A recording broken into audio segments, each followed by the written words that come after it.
ಮುಂಗಾರು ಪೂರ್ವ ಮಳೆ ಅಬ್ಬರದ ನಡುವೆ ಇದೀಗ ಅರಬ್ಬಿ ಸಮುದ್ರದಲ್ಲಿ ಚಂಡಮಾರುತ ಬೀಳುವ ಸಾಧ್ಯತೆ ಇದ್ದು, ಮೇ 26ರ ಮಧ್ಯಾಹ್ನದೊಳಗೆ ಅದು ಕರ್ನಾಟಕ ರಾಜ್ಯವನ್ನು ಪ್ರವೇಶಿಸಲಿದೆ ಎಂದು ಕರ್ನಾಟಕ ರಾಜ್ಯ ನೈಸರ್ಗಿಕ ಪ್ರಕೋಪ ನಿರ್ವಹಣಾ ಕೇಂದ್ರ ಹೇಳಿದೆ. ಈ ಕುರಿತು ಟ್ವೀಟ್ ಮಾಡಿರುವ ಕೆಎಸ್ಎನ್ಡಿಎಂಸಿ, ಕರ್ನಾಟಕ ಗೋವಾ ಕರಾವಳಿಯ ಸಮೀಪದಲ್ಲಿ ಚಂಡಮಾರುತ ಚಲಾವಣೆಯಾಗುವ ಸಾಧ್ಯತೆ ಇದ್ದು, ಮುಂದಿನ 48 ಗಂಟೆಗಳಲ್ಲಿ ಗೋವಾ ಮತ್ತು ಕರ್ನಾಟಕದಲ್ಲಿ ಭಾರೀ ಮಳೆಯಾಗುವ ಸಾಧ್ಯತೆ ಇದೆ ಎಂದು ತಿಳಿಸಿದೆ.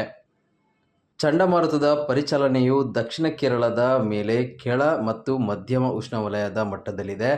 ಅದರ ಪ್ರಭಾವದ ಅಡಿಯಲ್ಲಿ ಮುಂದಿನ 5 ದಿನಗಳಲ್ಲಿ ಗುಡುಗು ಮಿಂಚು ಮತ್ತು ಬಿರುಗಾಳಿಯು ಗಂಟೆಗೆ 30ರಿಂದ 40 ಕಿಲೋಮೀಟರ್ ವೇಗದಲ್ಲಿ ಸಾಗುತ್ತಿದೆ.